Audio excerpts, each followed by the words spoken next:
Hello friends, welcome to ஹாய்னோ channel.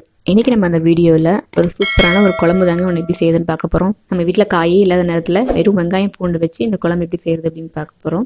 அதாவது காரக்குழம்பு தாங்க இது. இந்த குழம்பு செஞ்சு வச்சிட்டிங்க அப்படின்னா உங்களுக்கு ஒரு வாரம் ஆனாலும் வீணாவே ஆகாது. நீங்கள் சூடான சாதத்தோட அப்பளம் வச்சு இல்லை வத்தல் வச்சு சாப்பிடும்போது ரொம்ப டேஸ்டியாக இருக்கும். இன்றைக்கி காரக்குழம்பு தாங்க எப்படி வைக்கிறதுன்னு பார்க்க போகிறோம். சரி வாங்க ஃப்ரெண்ட்ஸ், இந்த காரக்குழம்பு எப்படி செய்கிறது அப்படிங்கிறத பார்க்கலாம். அதுக்கு முன்னாடி ஹாய்னோ சேனலை இப்போ தான் ஃபஸ்ட் டைம் பார்க்குறீங்க அப்படின்னா மறக்காமல் சப்ஸ்கிரைப் பண்ணிக்கோங்க. பக்கத்தில் இருக்கிற பெல் பட்டனையும் ப்ரெஸ் பண்ணிக்கோங்க. சரி வாங்க ஃப்ரெண்ட்ஸ், இந்த காரக்குழம்பு எப்படி செய்யுது அப்படிங்கிறத பார்க்கலாம். இன்றைக்கி மண் சட்டியில் தாங்க நான் காரக்குழம்பு வைக்க போகிறேன். உங்களுக்கு ஒரு வாரம் ஆனாலும் வீணாவே ஆகாது. இன்னைக்கு காரக்குழம்பு தாளிக்கிறதுக்காக பார்த்தீங்கன்னா எண்ணெய் கொஞ்சம் எக்ஸஸாக தான் தேவை. அதில் பார்த்தீங்கன்னா 100 ml அளவுக்கு கடலை எண்ணெய் இட்டிருக்கேன். எண்ணெய் நல்லா சூடாகட்டும். சட்டியில் வைக்கும்போது அதோட டேஸ்ட்டே வேறு மாதிரி இருக்குங்க. கண்டிப்பாக உங்கள் வீட்டில் நீங்கள் ட்ரை பண்ணி பாருங்கள். எண்ணெய் நல்லா சூடாயிடுச்சு. இதில் 1 டீஸ்பூன் அளவுக்கு வெந்தயம், ஒரு 1/2 டீஸ்பூன் அளவுக்கு ஜீரகம், இது ரெண்டும் நல்லா பொரியட்டும். நம்ம அந்த காலத்துலலாம் நம்ம வீட்டில் பார்த்தீங்கன்னா அம்மா இல்லை பாட்டிலாம் பார்த்தீங்கன்னா மண் சட்டியில் தான் செஞ்சுட்டு இருந்தாங்க. அதனால எந்த ஒரு குழம்பு செய்யும்போது நம்ம மண் சட்டி இல்லை மண்பானை அதெல்லாம் யூஸ் பண்ணி பாருங்க. அதனோட டேஸ்ட்டும் சரி, உங்களுக்கு ரொம்ப ஹெல்த்தியாக இருக்கும். ரெண்டும் நல்லா பொரிஞ்சிருச்சு. வெந்தயமும் ஜீரகமும், 2 கொத்து கருவேப்பிலை, ஒரு பிடி அளவுக்கு பூண்டு. நம்ம இன்னைக்கு எந்த காயுமே இல்லைங்க, வெறும் பூண்டு வெங்காயத்தை மட்டும் செய்யறதுனால உங்களுக்கு பூண்டு சேர்த்துருக்கு நிறைய. அதே ஒரு கைப்பிடி அளவுக்கு சின்ன வெங்காயத்தை தோல் உரிச்சிட்டு சேர்த்துருக்கேன். கட் பண்ணல நான். உங்களுக்கு தேவை பெருசாக இருந்தது அப்படின்னா நீங்கள் கட் பண்ணி போட்டுக்கோங்க. இதை சேர்த்துட்டு எண்ணெயிலே நல்லா வதக்கிக்கோங்க. வெங்காயம் பூண்டு நல்லா எண்ணெயில் வதங்கிடுச்சு. இதில் ஒரே ஒரு தக்காளி, சின்ன தக்காளி தான் சேர்த்துருக்கேன். நான் புளி சேர்க்க போகிறதுனால தக்காளி பழம் சின்னதாக ஒரே தக்காளி சேர்த்துருக்கேன். அதையும் சேர்த்துட்டு நல்லா எண்ணெயிலே வதக்கிக்கோங்க. இப்போ எண்ணெயிலே பாருங்கள், நல்லா அந்த பூண்டு வெங்காயம் தக்காளி எல்லாம் நல்லா எண்ணெயில் வதங்கிடுச்சு. இதோட நான் குழம்பு மிளகாத்தூள் தாங்க சேர்த்துருக்கேன். தனி மிளகாத்தூள்லாம் இல்லை, குழம்பு மிளகாத்தூள் தான் சேர்த்துருக்கேன். இதுக்கு தேவையான உப்பு, குழம்பு மிளகாத்தூள் 3 டேபிள் ஸ்பூன் அளவுக்கு சேர்த்துருக்கேன்.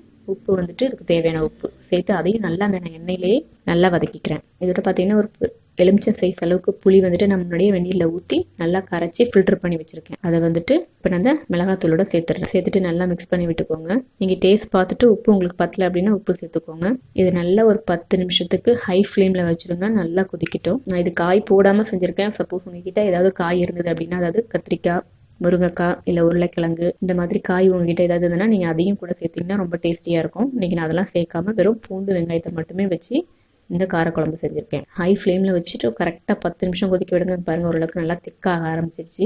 இதில் பார்த்தீங்கன்னா நான் நல்லெண்ணெய், அதாவது நல்லா கொதிச்சதுக்கப்புறமா இறக்கிறதுக்கு 1 நிமிஷம் இல்லை 2 நிமிஷத்துக்கு முன்னாடி 1 டேபிள் ஸ்பூன் அளவுக்கு நல்லெண்ணெய் சேர்த்துக்கோங்க.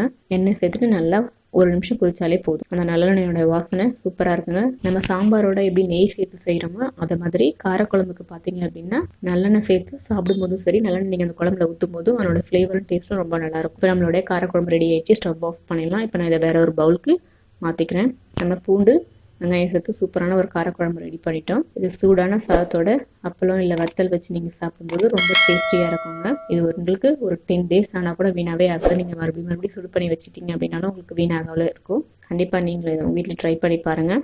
எப்படி இருந்தது அப்படிங்கிறத மறக்காமல் உங்களுடைய கமெண்ட்ஸ் எனக்கு கமெண்ட் பண்ணுங்கள். இந்த வீடியோ பிடிச்சிருந்தது அப்படின்னா லைக் பண்ணுங்கள், ஷேர் பண்ணுங்கள். இன்னொரு சூப்பரான ஒரு ரெசிபியோட உங்களை நான் மீட் பண்ணுறேன். Thank you friends.